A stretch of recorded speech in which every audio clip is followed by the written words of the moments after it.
The penthouse was too high. That was Iris's first coherent thought. As the elevator climbed past the 42nd floor, she was literally above the life she'd just abandoned, suspended in glass and steel, and the kind of silence that only money could buy. Roman stood beside her in a charcoal suit, not looking at her. He hadn't looked at her much during the ceremony either, which had been efficient and bloodless in the judge's chambers. 30 minutes, no flowers, no witnesses except the 2 women they'd paid to sign as required. Her white silk dress was borrowed from a boutique on Madison. She'd return it Monday, cleaned and pressed, and no one would ever know it had dressed a bride. She'd worn white for the irony. "The apartment is primarily yours," Roman said, his voice carrying the flat precision of a man reading terms aloud. "I maintain offices on the 45th floor. Private elevator access is keyed to your biometric data. You won't see me unless you choose to. Unless you choose to." The words should have been reassuring. Instead, they felt like a test she was already failing, some subtext about what husbands expected, what men like him anticipated. Iris knew about anticipation. She'd spent 3 years reading the room before her former boss, Martin, walked into it, measuring the temperature of his mood by the speed of his footsteps, learning which compliments softened him and which questions made his jaw tighten dangerously. She'd married Roman to escape exactly this, the constant vigilance, the emotional archaeology required to survive near a powerful man's moods. And yet, the elevator doors opened directly into the penthouse. Full wall glass on 3 sides. Manhattan splayed beneath them like a circuit board. The Hudson caught the last of the sunset, turning the water into molten copper. A statement about wealth. "I don't need walls. I don't need curtains. I own the view." Roman moved into the space with the ease of someone who'd never felt small in his own life. "The master suite is through there." He gestured to the left, a dismissal disguised as information. "Bathroom connects both bedrooms. I'll use the secondary suite." Secondary. As if their marriage might someday graduate beyond this arrangement. As if the whole thing weren't a transaction drafted by lawyers and signed while Iris's hands shook. "Thank you for," she started, and then couldn't finish because she didn't actually know what to thank him for. For saving her job and her reputation. For paying off the settlement Martin's lawyer was demanding. For agreeing to this farce of a marriage that would make Iris difficult enough to damage a married woman, harder to entangle in scandal, easier for Roman to cut loose when he was done using her as a chess piece against Martin's company. "You're welcome," he said. And there was something strange in his voice, a crack, almost. But when she looked at him directly for maybe the second time that day, his expression was smooth as glass. "If you need anything, there's a phone. I'm having dinner brought up. You should eat." He left her there with the city and her own thundering heartbeat. Iris stood alone in the penthouse for 20 minutes. She didn't move. Movement felt like commitment, like acknowledging that this was real, that she'd actually married a stranger, that the bargain she'd struck was now legally binding. The master suite was exactly what she'd expected. Minimalist, expensive, a bed the size of a small car covered in what looked like Egyptian cotton that probably cost more than her old apartment's rent. The closet was empty except for a few coat hangers made of some dark wood that probably had a name in Italian. The bathroom was where she noticed the small detail that cracked something open in her chest. A heated towel rack already warm, towels already set out, the kind of advanced preparation that suggested Roman had planned for this. For her, in a way that felt unbearably intimate for a stranger. She locked herself in the bathroom and sat on the marble bench next to the soaking tub. That's where the panic found her. It started in her sternum, a tightness like a fist closing around her heart. Her hands went numb. The room tilted slightly. Or maybe that was just her perception, fragmenting as her nervous system decided this was the moment to remember every time Martin had locked a door. Every time she'd wanted to leave a room and couldn't. Every time she'd had to perform interest in his touch while her entire body screamed no. Her breath came in shallow clips. In, out, no, not deep enough. Again. She was hyperventilating. She knew this logically, knew she needed to slow down. But her body had stopped taking directions from her brain. The bathroom door was locked. She'd locked it, but the lock felt fragile. The kind of barrier that expensive men could override if they wanted to badly enough. She didn't hear him approach. Roman had moved through the apartment silently. Billionaires probably learned that. How to displace themselves through space without sound. How to arrive unannounced. He didn't break the door down. He knocked. A single sharp rap of knuckles on marble. Iris. Not a question. Not a demand. Just her name. Spoken the way one might say a word in another language. Like he was testing how it tasted. "Open the door. I'm She couldn't finish, couldn't tell him she was fine because she wasn't, couldn't tell him to go away because what if he did? What if he left her alone here in his penthouse? In this marriage, in this mistake. She didn't open the door. She braced her forehead against the cool marble counter and tried to remember how to breathe like a normal person instead of a small animal caught in a trap. The silence stretched. She thought maybe he'd left. Then, "I'm not coming in. I'm sitting right here, on the other side of this door." A pause. His voice dropped lower, not threatening but closer, more present. "Can you hear me?" She made a small sound of affirmation. "Count your breaths with me. In for 4, hold for 4, out for 6. You control the timing. I'm just listening."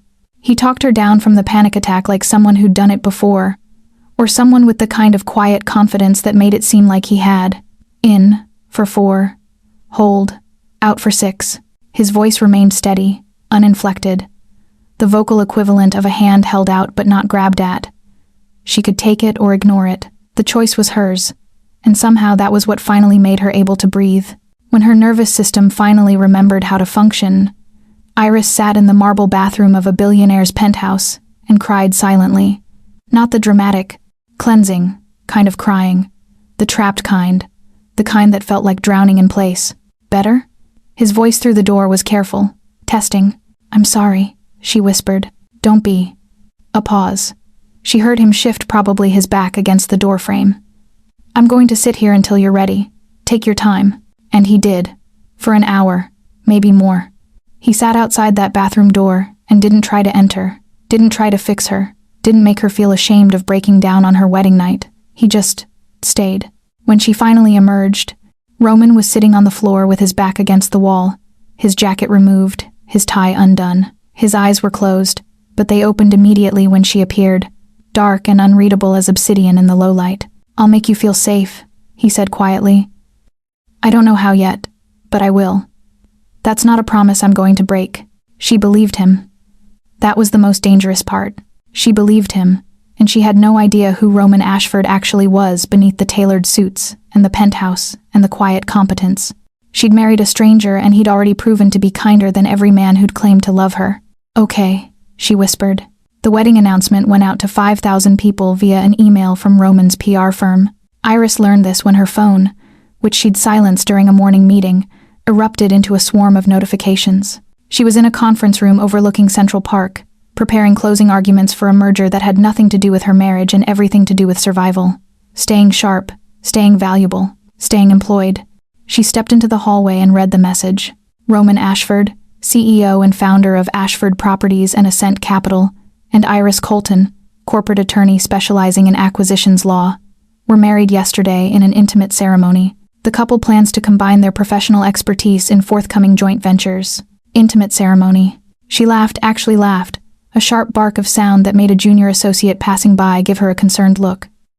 The ceremony had been about as intimate as a root canal. The judge hadn't even known how to pronounce her middle name, but the framing was brilliant. By Sunday evening, every business publication had picked up the announcement. There were think pieces about power couples. A photo of them cropped from the judge's chambers probably appeared in 3 different articles. Roman had his hand on the small of her back. She was looking up at him with an expression that could be read as adoration if you didn't know she'd been mentally cataloging his breathing patterns to ensure he wasn't angry about something. What no one mentioned. Martin Brennan, the CEO of Brennan Enterprises, had spent the last 6 months trying to destroy her career. The harassment had started small. Comments about her appearance, requests that she work late alone in his office, texts about problems that could have been handled via email, sent at 11 p.m., expecting responses. She documented everything in a private file, done exactly what HR training told you to do, and HR had done what HR always does, protected the company, which meant protecting the more valuable asset, which wasn't her. When she'd finally pushed back, when she'd finally told him she was uncomfortable and could they please keep things professional, he'd laughed and said she was talented but unstable, overly sensitive. Perhaps she wasn't cut out for the pressure of high-level corporate work. Then he'd started telling people she was unstable, that she'd made up harassment claims, that she was difficult, that she'd tried to seduce him, and was now claiming victimhood when he wasn't interested. By the time Roman had approached her 3 weeks ago with a proposition marry him, it would complicate her situation, make her harder for Martin to damage, and he would pay her quite handsomely. Her options had been limited. She'd taken it. Now, watching her phone light up with a cascade of congratulations from people she barely knew, from colleagues who'd been distant since the accusations started, Iris understood what Roman had actually done. He'd made her indispensable and untouchable in a single gesture. She texted him. The announcement. Thank you. His response came within seconds. Dinner. 7 p.m. We need to discuss what comes next. The restaurant was in Tribeca, the kind of place where the lighting was dim and the wine list was a book. They had a private table in the back, of course they did. Roman probably owned the building or had some other form of ownership stake in the city that Iris couldn't quite comprehend. He was already there when she arrived, reading something on his phone. He set it aside when he saw her. Actually stood, like she was still someone worth standing for, and held out her chair. You look tired, he said, sitting across from her. I've been busy. People want to interview me about our relationship now. I know. Say no to all of them. The story is more powerful if we're private about it. He ordered wine without asking what she wanted, but he chose Wella White, with enough acidity to cut through the fear still lodged in her chest. I'm moving the timeline up on the Brennan acquisition. Iris set down her glass. How much up? 2 weeks. I've been positioning Ascent Capital to move on them since I found out about your situation. His company has structural weaknesses he's been hiding through aggressive accounting. Once I acquired a controlling stake, it took about 4 days to identify the rot. Roman's voice remained neutral, clinical. Your marriage to me was a side benefit, not the primary motivation. She should have felt manipulated. Instead, she felt something close to relief, because this made sense. The marriage wasn't about her specifically, wasn't about him claiming her, or wanting her on some primal level. It was a move on a chessboard. That was manageable, that she could understand. What happens to Martin? She asked. He'll have options. Quiet severance. A board position elsewhere, probably Singapore or Dubai. Somewhere far from you and from Manhattan business circles where his reputation matters. Roman took a sip of wine. In exchange, he'll sign NDAs preventing him from ever discussing his interactions with you to anyone. The story dies. And his company? I'll either fold it into Ashford Properties or sell it to someone who can manage it competently. He paused. Unless you have another preference. Iris blinked. Me? You're my wife. If you have opinions on what happens to the company that harassed you, I should probably hear them. This was strange. This was so fundamentally different from how Martin operated, how any man in power she'd encountered operated, that she wasn't sure how to respond. It felt like a test, or a trap, or maybe just decency, which she'd become so unfamiliar with that she didn't have the right neural pathways to recognize it anymore. I want to make sure his employees aren't sacrificed, she heard herself say. People who weren't part of the problem. They should have real options. Roman nodded, like this was a perfectly reasonable request, like she hadn't just made demands on his acquisition strategy. I'll add that to the transition plan. The dinner progressed. They talked business, not about them, but about his company. The current investment landscape, a property development project in Brooklyn that was facing zoning opposition. He asked her questions about corporate law and actually listened to the answers, didn't interrupt or explain back to her what she'd just explained to him. By the time dessert arrived, Iris realized something that made her stomach drop. She was comfortable. Not safe exactly. She might never feel truly safe again, but the constant vigilance was loosening slightly. She could breathe between sentences. Why are you being so nice to me? The question came out before she could filter it. Roman set down his fork. I'm not being nice. I'm being logical. You're talented and you're honest, which are rare. I'm marrying those qualities. And you're... He paused, choosing his words carefully. You've clearly been through something that left you afraid. I didn't cause that. I'm not going to exacerbate it. But you knew. When you proposed this, you knew I was vulnerable. Yes, no denial, no softening of it with apologies. I knew you needed protection more than you needed romance. I thought I could offer that. I still think I can. And after the Brennan situation is resolved, after I'm no longer useful, his expression shifted. Something flickered across his face that she couldn't quite categorize. Annoyance?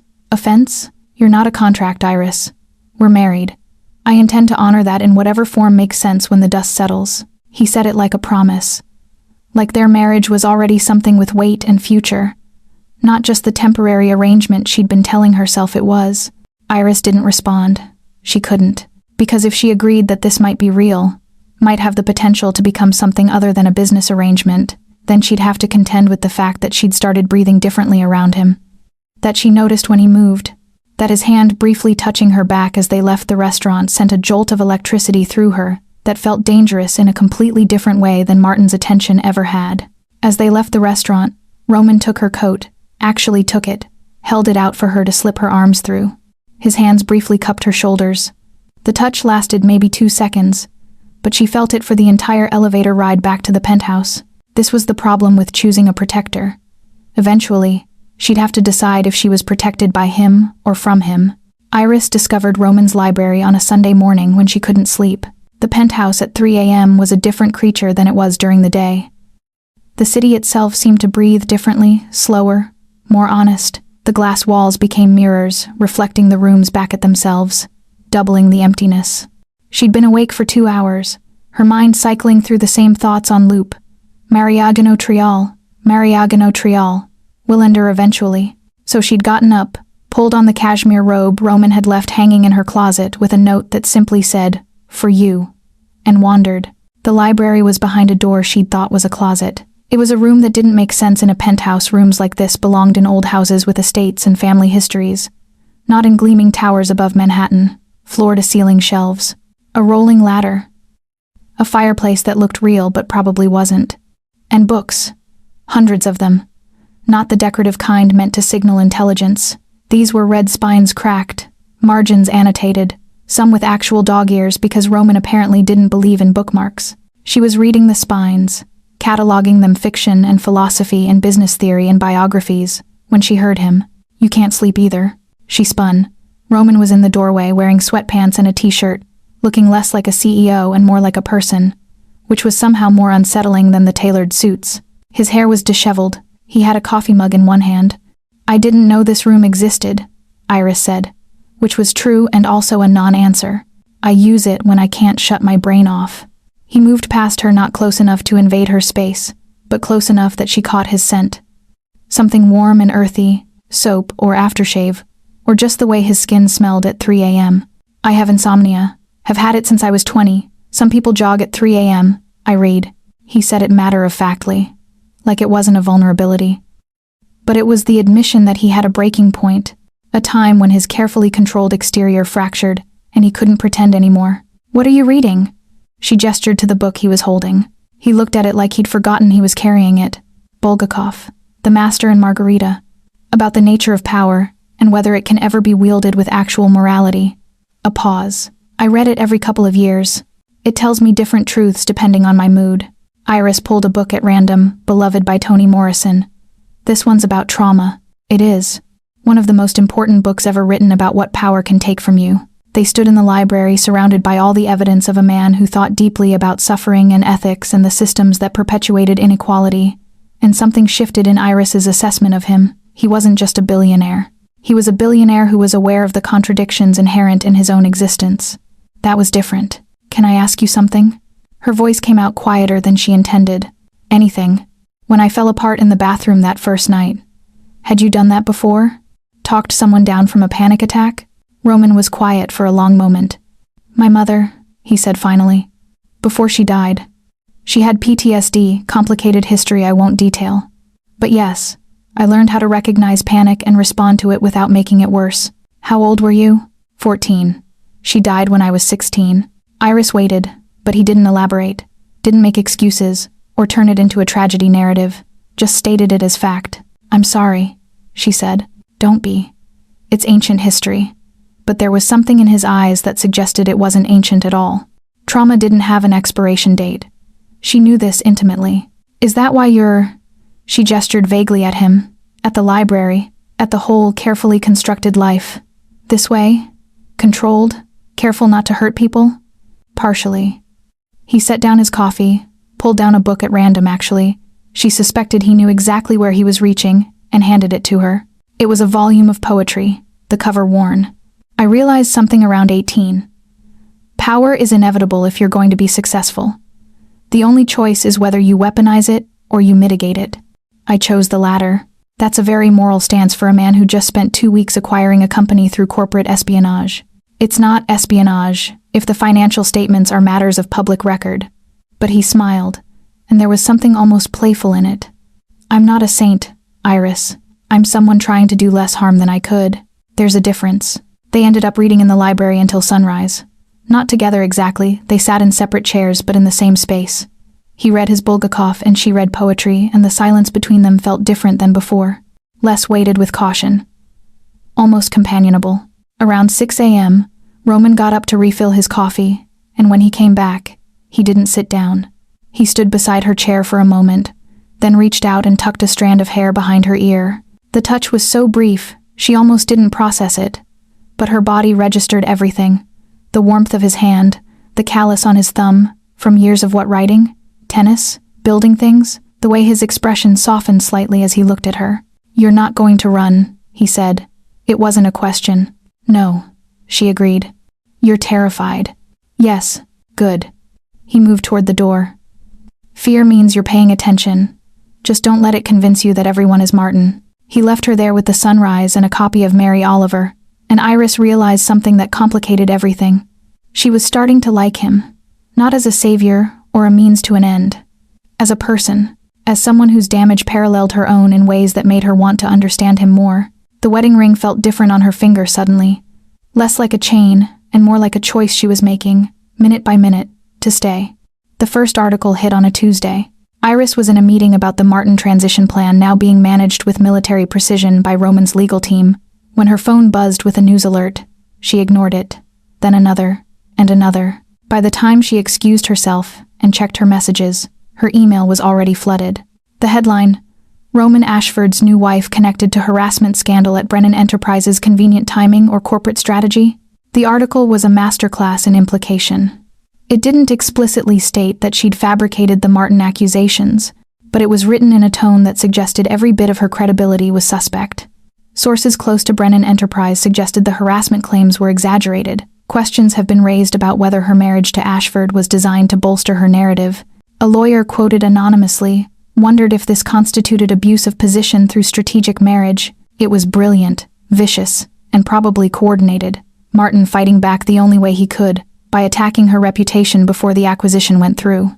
She called Roman. "I saw it," he said before she could speak. "My PR team is already drafting a response." "What response?" "We can't. I can't."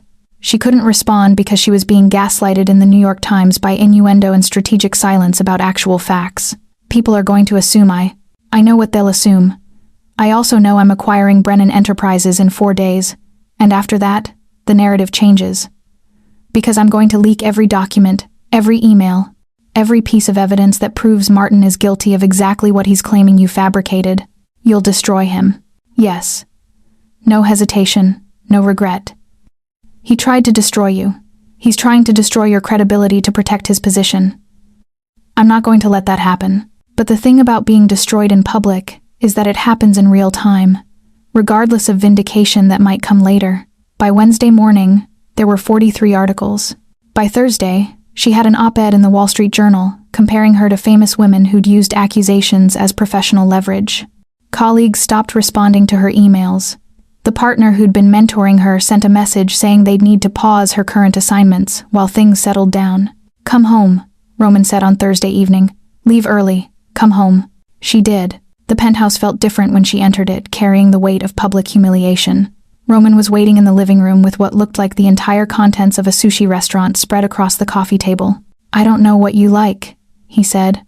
"So I got a lot of options."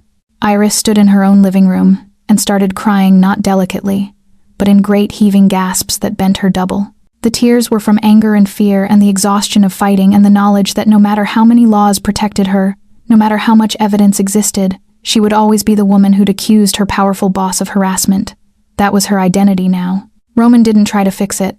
He just sat next to her and let her break, one hand on her back, steady and present. "He's angry," Roman said when she'd cried herself into exhaustion, "because the narrative was supposed to protect him. Instead, it's protecting you. You're the sympathetic figure now, the woman attacked in the press for speaking up." He overplayed his hand. "This doesn't feel protective. This feels like drowning in slow motion. It will pass." He stood, pulled her up gently. "Come with me." He led her to his office. She'd never been in this part of the penthouse. It was exactly what she would have expected. Modern, minimalist, A desk that cost more than a car facing another wall of glass and city. But one wall was covered in photos. "That's my mother," he said, pointing to a picture of a woman with Roman's eyes. She looked tired in that photo, exhausted in a way that suggested she'd been fighting something internal. She was a social worker, helped domestic violence survivors, spent her entire life fighting systems that protected abusers. He tapped another photo. "That's me, age 8. I'm wearing a t-shirt that says, 'Ask me about my mom's job.' Didn't understand at that age that her work meant people didn't believe her, that she was exhausted by fighting systems designed to protect the guilty." He turned to face Iris directly. "I became a billionaire partly because I was smart, partly because I was ruthless, but largely because I wanted to have enough power that I could protect people like her, people like you. The system won't change, but I can use the system's rules against itself. By being ruthless. By being strategic with my ruthlessness. Yes." He took her hand. "Martin will be destroyed legally and financially, but I won't do it publicly. I'll do it quietly. The articles will shift in 2 days because I'm going to have someone leak actual evidence of his crimes to the reporters who wrote the most egregious pieces. They'll flip their narrative. He'll look like the predator he is. You'll be vindicated. And then he'll be too destroyed to hurt anyone else." It was seductive, this idea that power could be wielded on her behalf. That her violation would be avenged not through justice systems but through a billionaire's calculated intervention. "This is how you operate," she said quietly. "You don't ask permission. You move on the board and everyone else has to adjust." "Yes, and I'm supposed to be grateful." "No," he said, and there was something in his voice that sounded almost tired. "You're supposed to understand that you married someone willing to go to war for you. Whether that's a feature or a bug in the relationship is probably something we should figure out together." He released her hand, and she stood there in his office, surrounded by photographs of his dead mother and the evidence of a man trying to fix a broken system through sheer force of will. The vindication came exactly as Roman had predicted. On Saturday morning, every major publication ran with leaked evidence of Martin's behavior, not just toward her, toward a dozen women across 3 companies. Years of patterns, years of carefully concealed predation. By Sunday, Martin had resigned. By Monday, his lawyer was negotiating a settlement that included never working in corporate law again. The woman in the articles was no longer an accuser with suspect timing. She was a brave voice that had started a larger reckoning. Roman had turned her pain into a weapon and then aimed it at the right target. She should have felt triumphant. Instead, she felt the edge of something darker. The understanding that she'd married someone capable of this kind of orchestration. That his control was absolute. That even in protecting her, he'd removed her agency in the process. She'd escaped one powerful man's sphere only to enter another's. The difference was that this one was doing it for her, not to her. For now, that felt like enough. The property development project in Brooklyn needed boots on the ground. This was the excuse Roman gave when he informed her they'd be spending a week in a temporary office setup at the project site. In reality, Iris suspected it was strategic.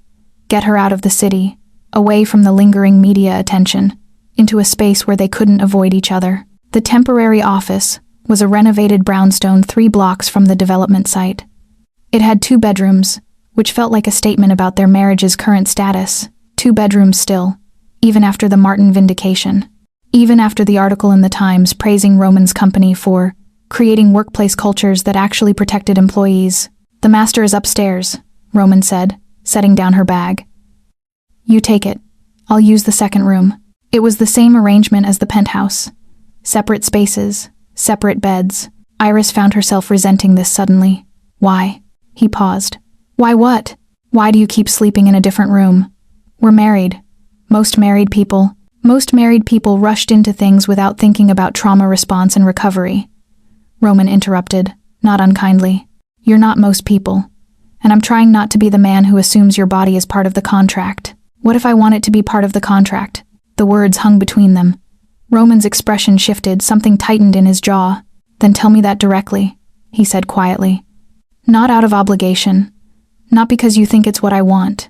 Tell me what you want." The honest answer was that she didn't know. She wanted him in a way that felt terrifying. She wanted to trust him.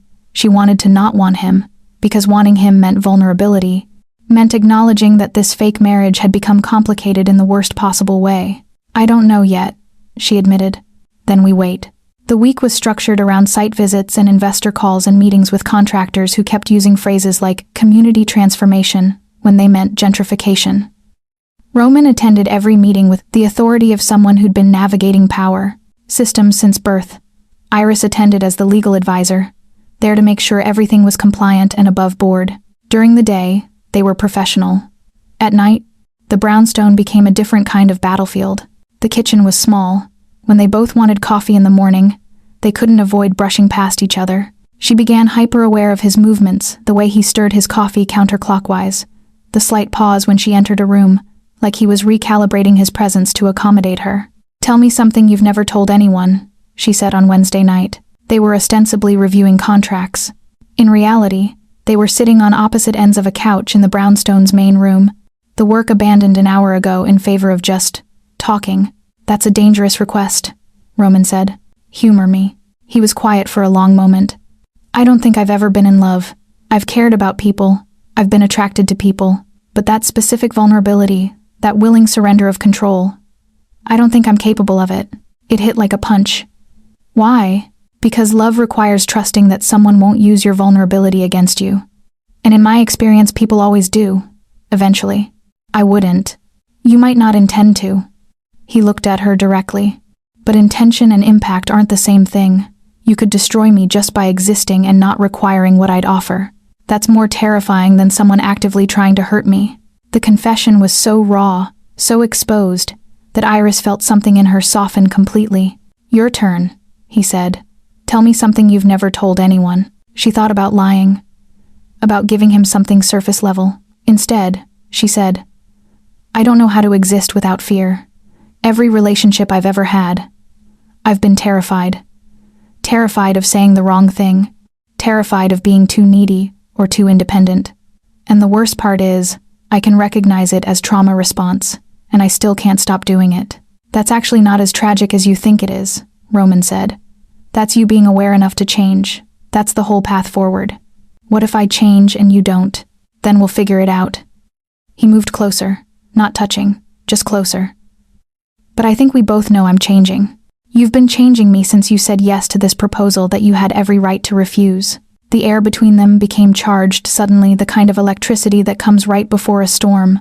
Iris could feel her heart rate accelerating. Her hands had gone numb.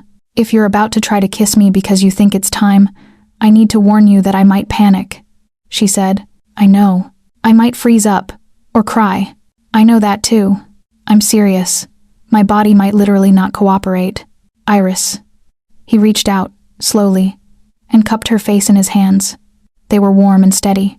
"I don't need your body to cooperate. I need you to trust me enough to try. That's all." When he kissed her, it was so gentle that it barely registered at first, his lips barely grazing hers. Like he was asking a question and waiting for her permission to continue. Her body didn't freeze. It did something worse.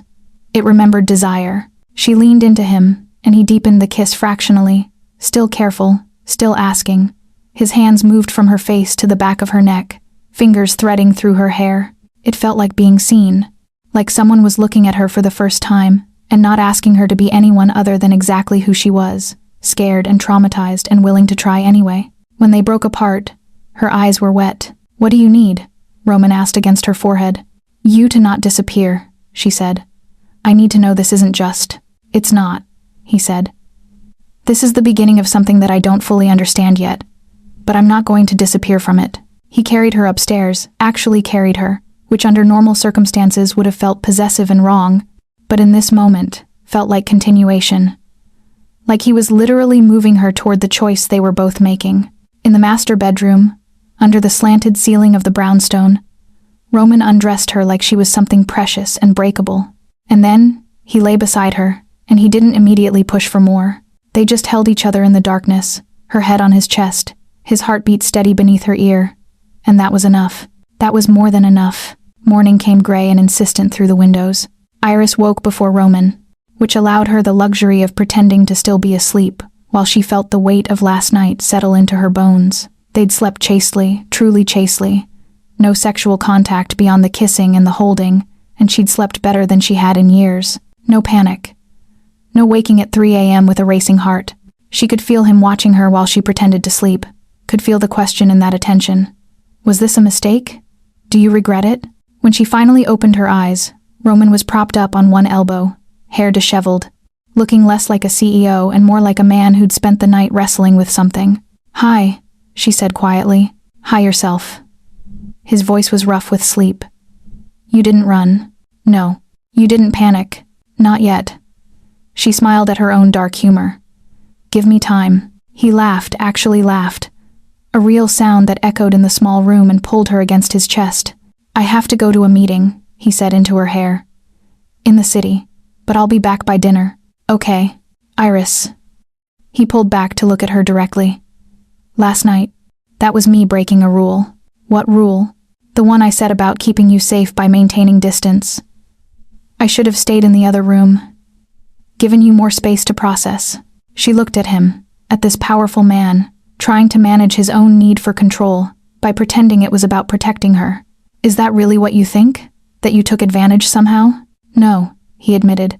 "But I'm aware that I'm the stronger party here. In every dimension. Physically, financially, socially. And I don't want to become the thing I'm protecting you from."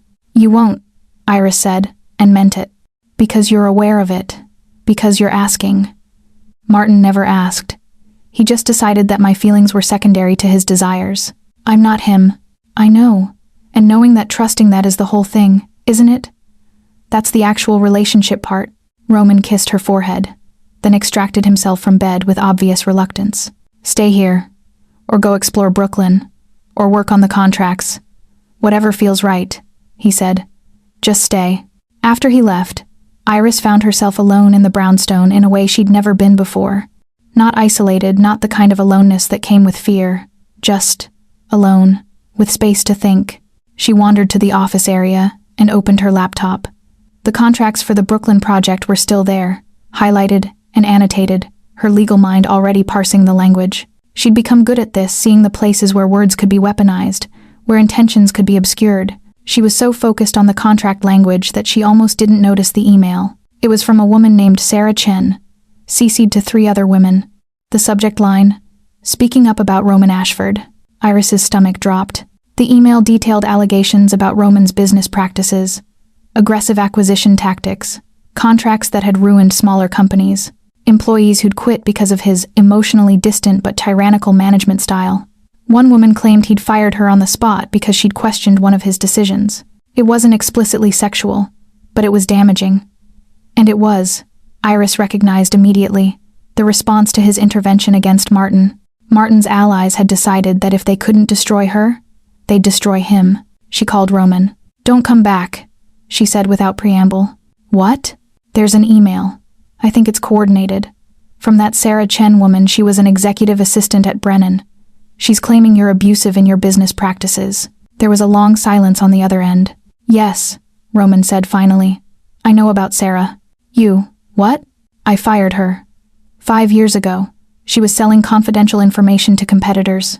When I discovered it, I gave her a choice. Resign quietly with a settlement, or I prosecute." She resigned. "She's claiming you fired her because she questioned you. That's the opposite of what happened. I fired her because she committed corporate espionage." Another pause. "But that's not how this will be framed in the press.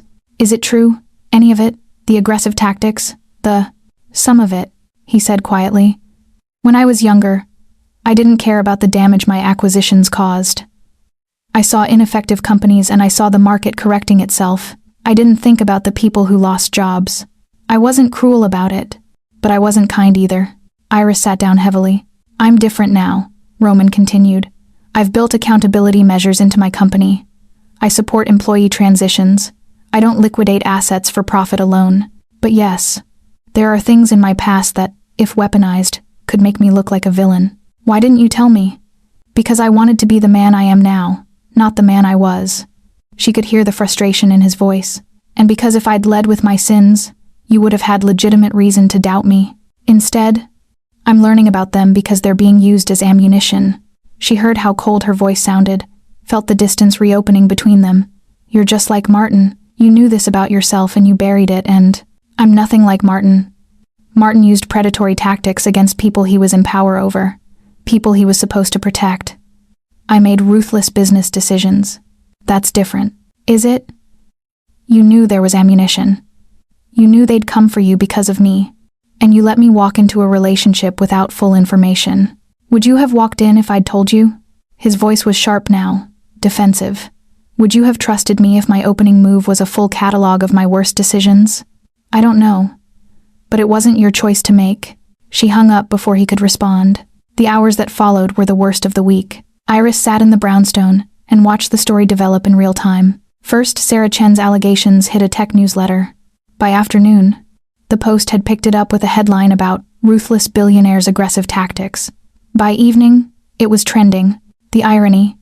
She'd been vindicated by his ruthlessness against Martin, and now she was watching that same ruthlessness be used to discredit him. Roman came back at 6 p.m., when the story was in its most damaging phase. He didn't try to defend himself. He didn't even look at his phone. I should have told you, he said instead. The moment I decided we were getting married, I should have sat you down and told you everything. The fact that I didn't, that I let you discover it like this, I can't undo that. But I can be honest about why I did it. Why? Iris asked, though she already suspected. Because I knew it would change how you saw me. And I wasn't ready to be seen as anything other than the man trying to protect you. He looked exhausted, defeated.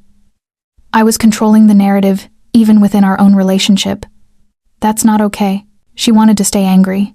The anger felt safer than the alternative, which was admitting that they were both damaged people who'd married for the wrong reasons and were now discovering that the wrong reasons had maybe transformed into something real. I need to go back to the city, she said.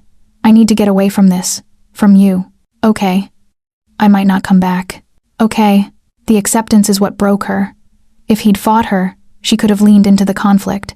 But he didn't. He just nodded like he understood that she might leave him, and that was her right. Before she left, he caught her hand. I'm going to release a statement, he said. Full disclosure about my past acquisitions. The people who were damaged. The reforms I've implemented. It won't make the allegations go away, but it will make me harder to villainize. You'd do that? Expose yourself like that? I already exposed myself through knowing you, he said simply. The damage is done.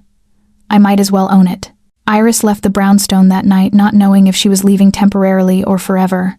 All she knew was that Roman had finally given her the one thing she needed, a choice that was actually hers, with full information, with real consequences, with nothing hidden, and somehow that was scarier than anything that had come before. The apartment she booked was in Park Slope, 3 miles from the penthouse and a universe away. It was a sublet from a friend, small, impersonal, the kind of space that existed to be temporary, which is what Iris needed, temporary. A pause while she figured out if her marriage had ever been real, or if it had always been a transaction that had just developed more complicated layers. She didn't go to the office. She called her former mentor and told her the truth, that she'd married her billionaire client strategically, that it had worked, that she needed time to figure out what was happening to her emotionally. The mentor, Patricia, who'd been circling back into Iris's life since the Martin vindication, said something that lodged in her chest. Be careful of confusing gratitude with love. That was the thing, wasn't it? Roman had saved her. Not in a knight in shining armor way, but in a strategically brilliant way that had removed her from danger. And gratitude was easy to mistake for something deeper when someone had literally orchestrated your vindication. Roman didn't call, didn't text, didn't try to convince her to come back. But on day 3, an envelope arrived at the sublet. No name on the outside. Inside was a statement, his statement, already published on every major business publication, a full accounting of every aggressive acquisition, every displaced worker, every company he'd dismantled without regard for human cost. And alongside the acknowledgement was a new policy, implemented immediately. Ashford Properties would be establishing a $50 million fund for employees displaced by his past acquisitions. Ascent Capital was restructuring its entire ethical framework. He was stepping back from day-to-day operations and bringing in a CEO with a background in sustainable business development. It was calculated. Of course it was calculated. But it was also expensive, personally and professionally. She called him on day 4. I saw the statement, she said. I know. Your tech-savvy friend Patricia sent me the article you read about it. You're talking to Patricia about me. She called to tell me that gratitude isn't love. I told her she was right.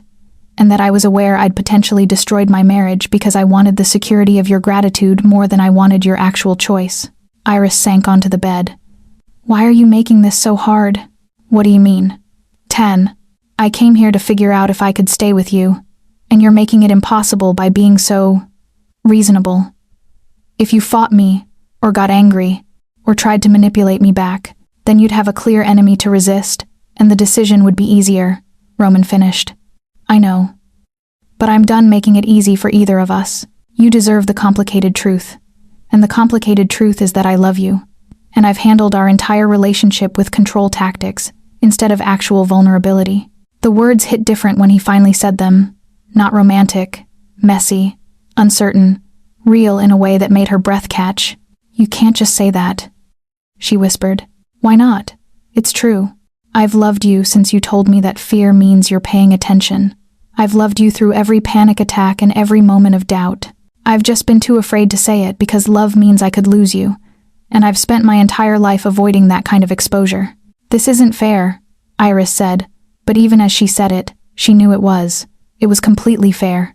It was him finally meeting her at the level of risk she'd been taking all along. Come back, he said. Not because you're grateful, not because you think you should, but because you want to. I don't know what I want. That's fine. We can figure it out together. She went back 2 days later. The penthouse was exactly as she'd left it, except Roman had removed her things from the master bedroom and moved them to his. The secondary suite was now a library expansion, a writing room with a desk facing the window, a space that had clearly been designed with her in mind. I'm not trying to do grand gestures, he said when she noticed. I'm trying to be practical. You work better with light and a view. So, it was the opposite of a grand gesture. It was the careful, specific attention of someone who'd been paying attention to her needs. That night, they actually talked. For hours. In the library, in the kitchen, making terrible coffee. Finally in bed, where they lay facing each other in the dark. I was engaged once, Roman said at one point. Before I became successful. She left me when I chose an acquisition that cost her father his company. Did you love her?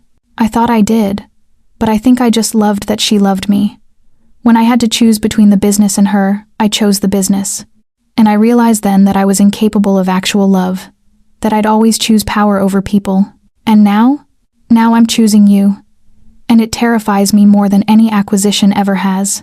Iris traced the line of his jaw in the darkness. What if you get scared and go back to control tactics? Then you tell me. And we work through it. We both have trauma. We're both going to fuck up. But I'm willing to keep showing up if you are. She kissed him then. And it was different from the other kisses. This one had something behind it other than physical attraction or careful testing.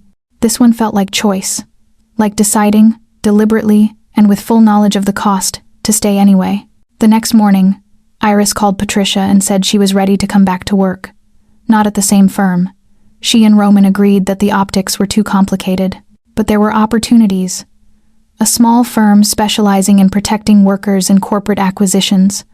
Funded partially by who else? The Ashford Foundation. It felt like collaboration instead of transaction. On her first day, Roman brought her coffee to the office and made a show of kissing her goodbye in front of the entire staff. It was performative, sure, but it was also claiming her publicly, not as a possession, but as someone he was choosing to be seen with. I don't know if this will work, Iris said one night. A week into being back at the penthouse together. Actually together. Neither do I, Roman admitted. But I know that the alternative, living separately, maintaining distance, feels worse than any risk. That's not actually a romantic answer. No, but it's an honest one. He pulled her against him. I'm going to disappoint you. You're going to disappoint me. We're both going to have moments where we revert to old patterns, but I've decided that my default is going to be honesty instead of control. That's all I can offer. It was enough. Not because it was perfect, but because it was real. The scandal broke on a Saturday morning. Iris found the news alert when she reached for her phone. Ashford Properties executive alleges workplace harassment. Company distances itself from founder. Her stomach dropped. The allegation was from Elena Vasquez, VP of Operations at Ashford Properties. She was claiming that Roman had created a hostile work environment through persistent advances and had retaliated when she rejected him. The timing was impeccable, designed to erase all the goodwill his recent transparency had generated. And it was, Iris knew immediately, orchestrated by Martin's remaining allies. She didn't need to tell Roman. He already knew. When she came into the kitchen, he was sitting at the table with his laptop open, reading the statement Elena's lawyer had issued. Is it true? Iris asked. She hated herself for asking, but she had to. Because that was the deal between them now. Honesty, even when honesty hurt. No, Roman said flatly. But I understand why you'd ask. Tell me. Elena came to me 6 months ago proposing we invest in a tech startup her brother was launching. I said no. The pitch wasn't strong enough, and the numbers didn't align with our portfolio. She took it personally.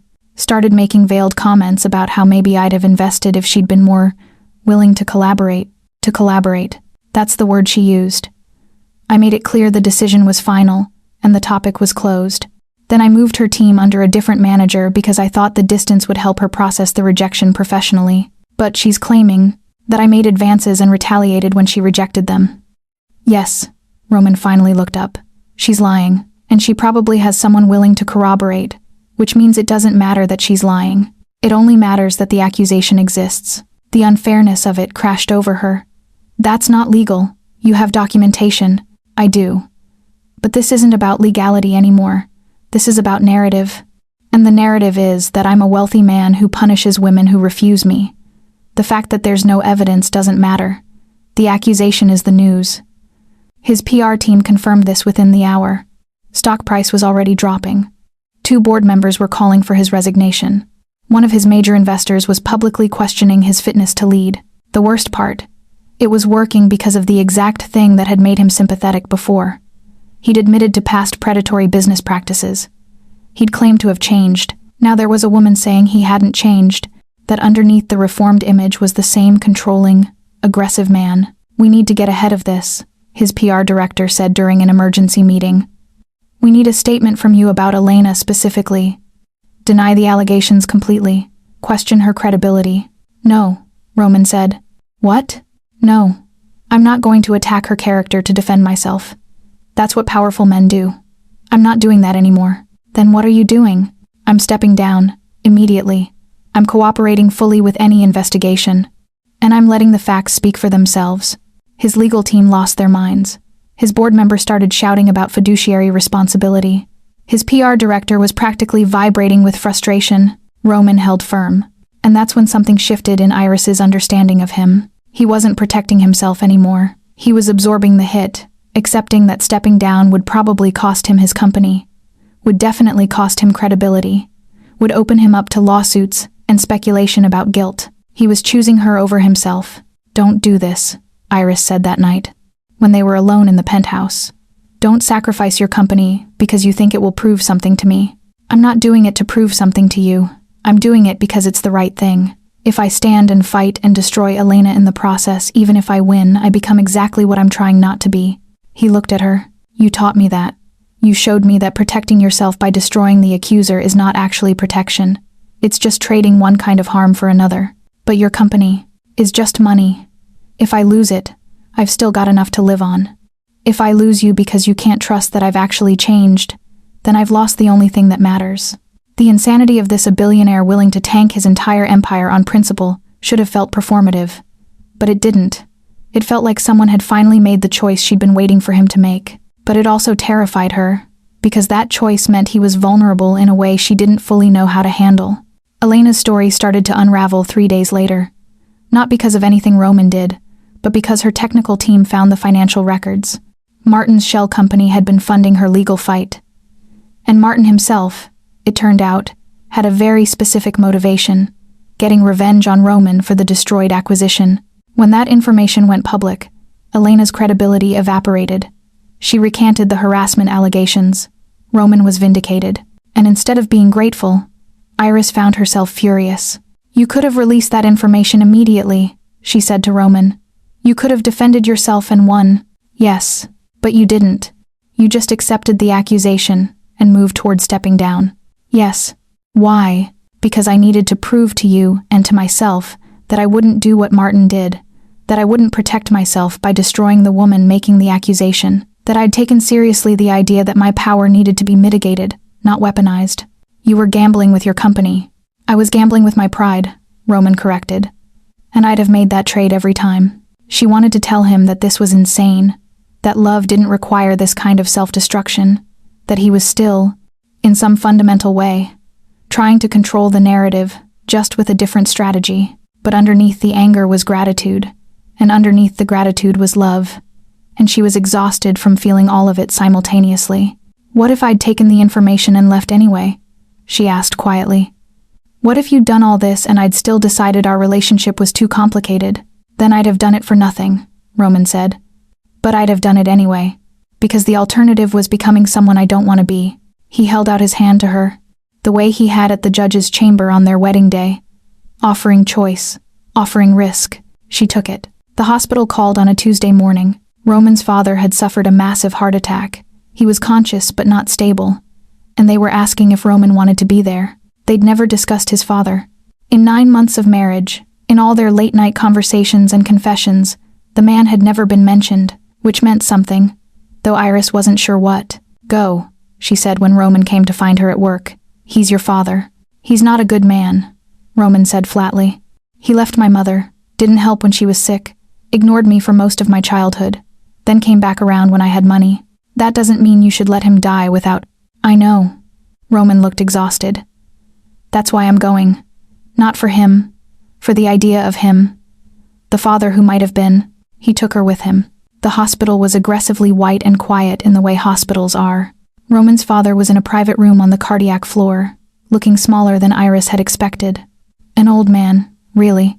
Mortal in the way that people only become mortal when they're suddenly one crisis away from ceasing to exist. "Roman," his father said when he saw him. His voice was rough. "I wasn't sure you'd come." "Neither was I," Roman said, and there was no warmth in it, no rancor either, just fact. They talked for an hour.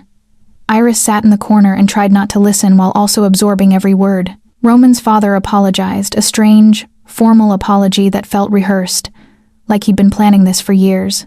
Roman accepted it without agreeing to forgive it. The distinction felt important. When they left the hospital, Roman was quiet in the car. "Are you okay?" Iris asked. "I don't know. He might die. And I might feel nothing at all." "Is that heartless?" "No," Iris said. "That's just honest. You can't manufacture feelings for someone who wasn't there for you. I wanted to feel something. Some kind of redemption narrative where seeing him change things."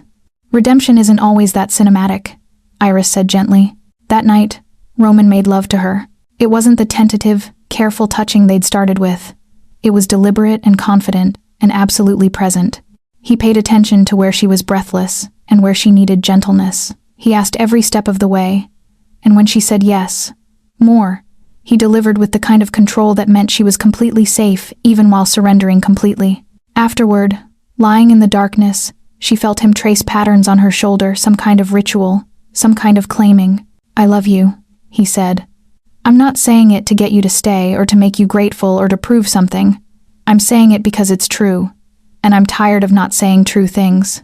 "I love you too," Iris whispered back, and meant it with the kind of intensity that felt dangerous and necessary in equal measure. Roman's father died 3 weeks later. Roman inherited money that he'd already rejected. A sprawling estate he'd never visited, stocks he didn't need, and a letter written in his father's shaking handwriting. "Do you want to read it?" Iris asked. "Not particularly, but I will." The letter was an apology written in the third person. Distances created, mistakes made. A request for forgiveness that felt like it was more for his father's peace of mind than for Roman's. Roman burned it after reading it once. "I don't need his words," he said. "I needed him to be different while he was alive. That's the only apology that matters." The funeral was a production, old money, old families, people who'd known Roman's father professionally, but probably not personally. Roman moved through it like a ghost, accepting condolences from people he didn't know and probably wouldn't see again. At the graveside, Iris stood next to him and realized something. He'd brought her because he wanted a witness. Not to prove anything to anyone else, but to prove to himself that this was real, that she was real, that their choice to stay together was real even when his actual family was being put in the ground. After the funeral, they went back to the penthouse. Roman was fractured in a way she'd never seen before.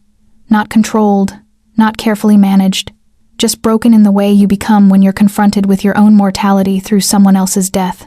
She held him that night. Not in a comforting way. Comfort would have been patronizing. She just held him while he absorbed the fact that he would never have the relationship he'd needed with his father, and that would have to be okay because there was no other option. "What happens now?" she asked in the morning. "I'm restructuring the company," he said quietly. "I'm bringing in new leadership."